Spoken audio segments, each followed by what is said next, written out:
Olá, na pauta de hoje eu estou aqui com o vereador Elias Divino. Como vereador, você deve conhecer muito das ações dele, mas nós vamos saber hoje, por ele próprio, como que ele chegou até o parlamento uberabense. E também o que ele faz, né? Como é que ele concilia a vida dele como político, como parlamentar, com as atividades profissionais. É esse Elias Divino que nós vamos apresentar para você nesse instante. Seja muito bem-vindo, viu, vereador? Obrigado pelo convite, viu? Você é natural de Tiros, né? Já vamos Isso. começar desde a sua infância lá, com uma família numerosa, sua mãe tem muitos filhos, são muitos irmãos, família grande, né? É isso mesmo, né? A gente veio de uma família, minha mãe teve 18 filhos, né? Desses 18, 4 ainda nos deixou assim da criança, né? Mas a gente sobreviveu aí uma família de 14 irmãos, que era aí 7 homens e 7 mulheres, né?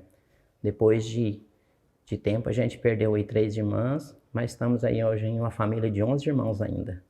E vocês tinham uma fazenda lá em Tiros, tem uma fazenda em Tiros, né? E como que era esse trabalho? Era na fazenda? Era na cidade? Vocês faziam essa ponte cidade-fazenda? Então, a gente foi criado mesmo na fazenda, né? Meu pai tinha lá essa terra, ainda tem, né? Então, a gente foi criado na roça, mas porém estudava em Tiros. Então, era assim, a gente ficava 5 meses na cidade, 1 mês na fazenda. Então, a gente ia para a cidade estudar, nas férias vinha para a roça ajudar o nosso pai também a cuidar das lavouras aí, né? Como é que era esse trabalhar na roça? Fazia o quê? Era trabalho braçal mesmo, né? Era capinar aí os milho, né? Roçar pasto, tudo a gente fazia, né? Todos os irmãos? Todos os irmãos. E eu lembro que a gente começava cedo, né? Porque os menores, às vezes não ia para a roça capinar, mas ia levar comida, né? De 7, 8 anos já tinha o trabalho de ir para a roça levar comida para aqueles que estavam trabalhando, né? Então Isso a gente era uma começava cedo. prática para todo mundo ali na região, né? É, todo mundo era assim. Os mais velhos já iam trabalhar e os mais novos ficavam em casa ajudando na lida, né? No tratar de porco, tratar de galinha e levar comida para aqueles que estavam trabalhando na roça também. Essa é uma maneira natural dos pais educarem os filhos, não é isso? Uhum. E já aprender desde cedo também as boas práticas da vida, né? Vocês começaram cedo, como muitos brasileiros, começaram aí estudando, trabalhando, ajudando a família, criando responsabilidade. Hoje, os jovens, de uma maneira geral, não têm essa prática. Como que você vê isso? Como que você analisa? Eu acho que hoje as leis que se criaram no país, elas dificultam até essa maneira que a gente era criado antigamente, né? Hoje a criança tem que se dedicar somente ao estudo. Naquela época a gente conseguia fazer as duas coisas, estudava e ajudava nas tarefas de casa também. E ajudava os pais, né? Hoje ficou um pouco mais difícil porque as leis não permitem mais que as crianças não trabalhem, né? Em um certo tempo. Mas é assim, a vida vai mudando e a gente tem que ir adequando também com aquilo que é com a nossa realidade de hoje, né? E o que você acha dessas leis que poderiam ser diferentes? Eu acho que poderia, porque na minha casa eu falo assim, os 14 irmãos que cresceram, que sobreviveram, todos têm uma boa índole, né? Então, assim, eu acho que isso não atrapalhou ninguém. O que a gente fez na infância só veio ajudar a gente a se tornar as pessoas que somos hoje. Quando que você se mudou para Uberaba? Eu mudei em 89, né? Foi por volta de agosto de 1989. Por quê? Porque era assim, aquela dificuldade, né? De sobreviver todo mundo dentro da mesma casa ou na mesma cidade. Tiros é uma cidade que não tinha emprego. Lá a única coisa que tinha talvez era uma lavoura de café, que naquela época você ainda podia apanhar um café, mas não existia indústria, não existia emprego. Então uma família desse tamanho não tinha, enquanto criança é diferente, mas à medida que vai crescendo não dá para sobreviver todo mundo ali na roça, no serviço braçal. Então aqueles mais velhos foram ficando maior de idade e tiveram que sair para sobreviver, né? Então eu fui um dos que também acompanhei meus irmãos, que já moravam em Uberaba há muito tempo. Tem irmão que veio antes de mim, quase 20 anos antes de mim. Então, você é dos mais novos? Eu sou dos mais novos, né? Então a gente acompanhava, né? Os mais velhos foram saindo para trabalhar e a gente acabava saindo também, né? À procura de sobrevivência, né? E veio para Uberaba para trabalhar? Começou a trabalhar com o quê? Eu, quando vim para Uberaba, primeiro eu fui para a carvoaria, né? Que foi o que eu consegui na época. Fiquei 3 anos aí, né? Fazendo carvão, um trabalho bem duro também de se fazer, que hoje está quase extinto também, né? Quase não tem, mas naquela época existia muito, né? As carvoeiras. A gente morava lá e trabalhava, e depois de um certo tempo, eu tive a necessidade de vir para a cidade, porque um rapaz novo, solteiro, ficar enfiado no meio do mato, parecia que aquilo não era uma vida que eu queria. Então, eu vim para a cidade também, na época única coisa que eu consegui fazer foi trabalhar no comércio, né? Eu não tive a oportunidade de estudar, né? Porque naquela época lá eu tive que fazer a 8ª série e aí eu tive que ir para a roça ajudar meu pai. Quando eu fiquei de maior, nem Tiros. Eu vim para Uberaba, né? Mas sem estudo não tinha onde conseguir um emprego melhor, né? Então, quando eu vim para a cidade mesmo, o único serviço que eu consegui arrumar foi comércio, né? A gente começou no comércio e... Trabalhando com o quê? Trabalhando, Que tipo de comércio? no começo era um bar. Era um bar.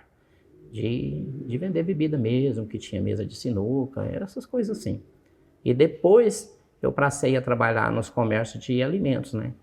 Que foi a parte de supermercados. E aí foi 33 anos de comércio. Você ficou muitos anos nessa área do supermercado, né? Muitos anos.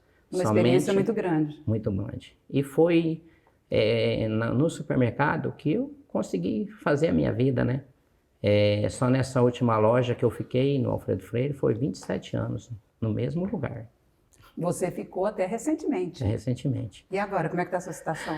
Então, agora depois que vendeu lá a empresa que eu trabalhava, né? Então eu estou dando um tempo, vou repensar a minha vida, porque foram muitos anos aí dedicado a esse estabelecimento e a gente até criou um vínculo muito grande com o comércio. Mas tocar a vida agora como vereador e vou repensar também alguma atividade também complementar, né? Então está desempregado. Por enquanto estou desempregado. Alinhando aí as próximas possibilidades, né? Dedicando um pouco mais à família, né? Eu tenho uma filha hoje, completou 5 anos agora, então tá precisando do pai por perto também. Presença, né? Se deixasse, ela queria vir comigo para ficar aqui, ó. Pode trazer, né? Seria ótimo acompanhar o pai. E me fala se o que mudou, o que evoluiu em termos de supermercado? Você tantos anos dentro de um supermercado de bairro, né? Hoje tudo evoluiu, né? Se for olhar quando eu comecei, até os supermercados de bairro também mudaram muito, né?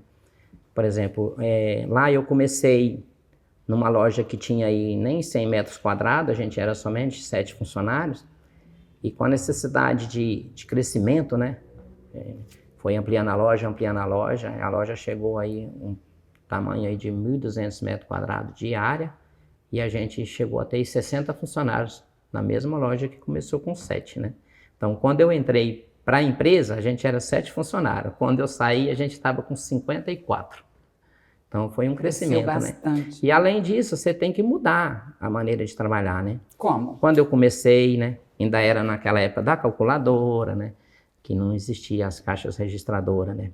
Depois passou para as caixas registradoras, depois passou para os ECF, né? Que são hoje os emissores de cupom fiscal. Então, assim, foi um crescimento grande. Começou na calculadora, passou para as caixas registradoras e depois para as ECFs, que é o que está na atualidade hoje, que são os emissores de cupom fiscais, né?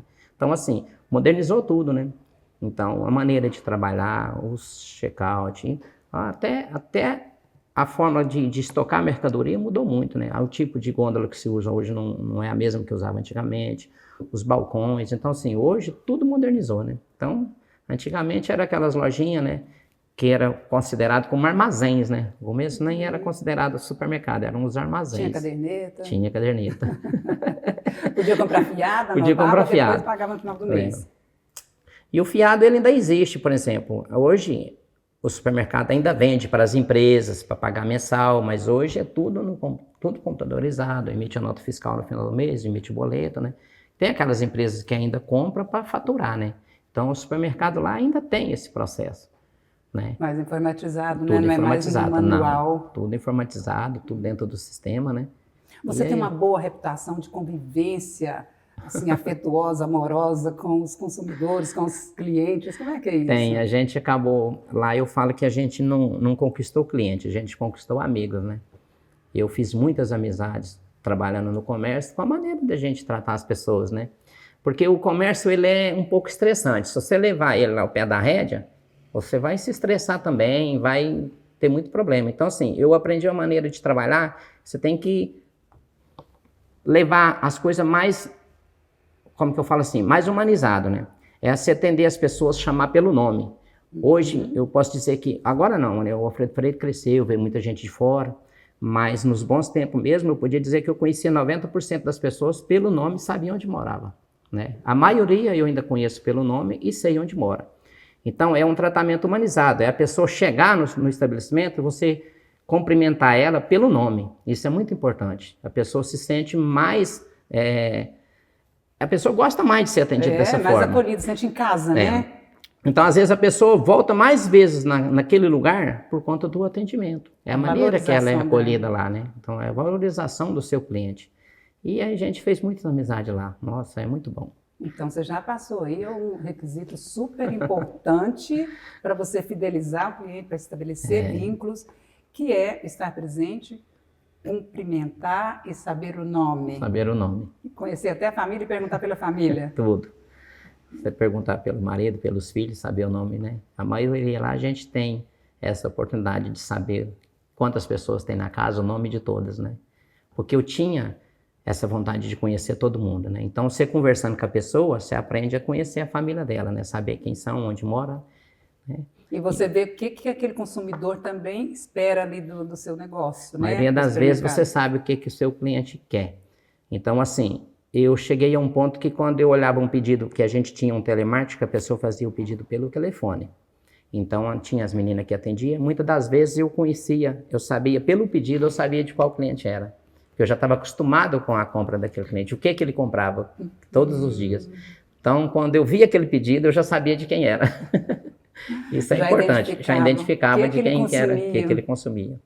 Então, assim, é um nível que a gente chega de conhecimento, né, das pessoas, que isso é muito importante para o comércio. E como foram muitos anos, essa saída aí te gerou, assim, algum desconforto, alguma tristeza, a gente criar uma rotina diferente? Está habilitando ainda essa nova vida. Mas como eu tenho meu reduto lá no bairro, né, então eu montei um escritório lá, do vereador, estou lá todos os dias, né? E eu não deixo de ir no supermercado ainda. Todo dia eu passo, até para complementar os funcionários e os clientes que ali estão também, para não perder esse vínculo que a gente sempre teve com as pessoas, né? Além do mais, a gente faz as visitas em casa também. Cada dia você escolhe umas 3 casas, vai. A gente vai na porta da pessoa também bater um papo. Como você disse, ficaram amigos, né? É isso aí. E lá, você falou do seu reduto eleitoral, que também tinha um reduto eleitoral lá do ex-vereador, ex-vice-prefeito, que era João Gilberto Reposati. Como que era a sua convivência com ele? A gente era muito amigo, sabe? Tanto a família dele toda, a esposa, os filhos, eu gosto muito deles, né? E a gente tinha uma amizade muito grande com ele também, né? Tanto é que nós estamos lá hoje construindo lá um CEMEI, lá no bairro Alfredo Freire, que eu fiz questão de colocar o nome dele, né? Então o CEMEI vai chamar CEMEI João Gilberto Reposati, que até para agradecê-lo um pouco de tudo que ele fez lá para o bairro, porque ele lutou muito pelo aquele bairro, até porque quando ele começou na política, o bairro ainda estava mais no começo, precisava muita coisa, né? Então ele ajudou muito o nosso bairro lá, e nós estamos lá agora. Não é substituir, né? Que eu acho que a gente não substitui outra pessoa. Ele fez o trabalho dele e agora eu estou fazendo o meu, né? Mas a gente fez questão de homenagear ele lá com o CEMEI. Bacana, né? E o que te levou para a política? Foi assim, a necessidade mesmo de ter alguém representando o bairro, porque eu nunca pensei em ser político. Não era essa a minha intenção, né? Meu negócio era trabalhar no comércio, que é o que eu aprendi e o que eu gostava de fazer. Mas houve um tempo que as pessoas começaram a cobrar. Por quê? Porque o Reposati, em 2016, ele deixava de ser vereador para ser vice-prefeito. E o bairro lá sempre fez questão de ter um vereador. Toda a vida teve. Depois que o Reposati ganhou a primeira vez, a única vez que ele não foi eleito, o Massoa foi. Então, assim, nunca ficou sem vereador no bairro. Quando ele foi disputar para vice-prefeito, aí as pessoas começaram a me cobrar, né? Olha, Elisa, agora nós precisamos de alguém aqui no bairro, tem que ser você que tem que ser o nosso representante. Foi aí que eu comecei a pensar, né? Já que as pessoas estão pedindo, vamos ver, né? Se é para ajudar, né? Acho que a gente não pode negar os desafios que coloca na vida da gente, né? Então, quando surgiu essa oportunidade, né? Eu acabei aceitando para poder ajudar o bairro aí. Porque ficou na suplência, né? Em 2016 eu tive lá 1.404 votos, né? Fiquei sendo o primeiro suplente do meu partido, que era o PHS na época. E aí, quando em 2018, o vereador, então, Franco Cartafina, quando ele ganhou para deputado, foi que eu assumi aí em 2019. Né?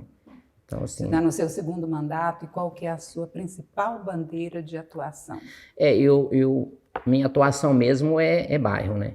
Eu falo assim, eu adotei como eu fui, como me pediram, né, para representar o bairro, então eu tenho feito isso. Não que a gente é vereador de um bairro, você é vereador da cidade, mas eu tenho que focar mais no bairro que me deu essa oportunidade de estar aqui, né? Então, o nosso trabalho, eu falo que é um trabalho formiguinha, que é aquele trabalho de você estar lá no meio do povo, né?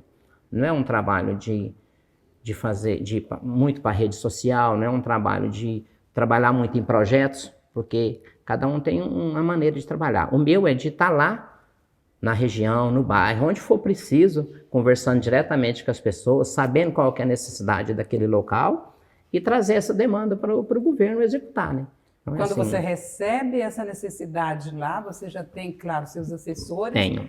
Aí você já encaminha ou Já para a encaminho. Câmara ou para a Prefeitura, isso. é isso? Aquele que precisa ser feito rápido, a gente já tem que fazer um ofício e mandar direto para o governo, né? Aquele que pode ser documentado primeiro, a gente faz o requerimento, aprova na Câmara e manda, né? E a gente tem os assessores, né, que ficam na rua. Eu tenho assessores que estão o dia inteiro na rua mesmo, acompanhando aquilo que está sendo feito, né?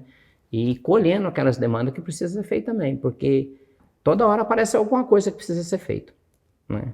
É uma tampa de bueiro que quebra, é um esgoto que começa a vazar. Então, você tendo a equipe na rua, toda hora chega para eles, né? E eles mesmos já encaminham, né? E já ajudam a gente a providenciar, né? Nós temos uma equipe que trabalha junto, né? E na sua avaliação, esse retorno para a comunidade está satisfatório? Você está conseguindo atender todo mundo? Não, a gente não consegue tudo, né? Mas assim, a gente vai fazendo esse trabalho, né? Consegue uma coisa hoje, a outra vai esperar um pouco, mas assim, a gente dá o retorno. Aquilo que vai ser feito imediato, aquilo que vai precisar esperar e até aquilo que não vai ter como fazer por enquanto, a gente dá esse retorno. O importante é você levar para a comunidade, levar para as pessoas que você está tentando.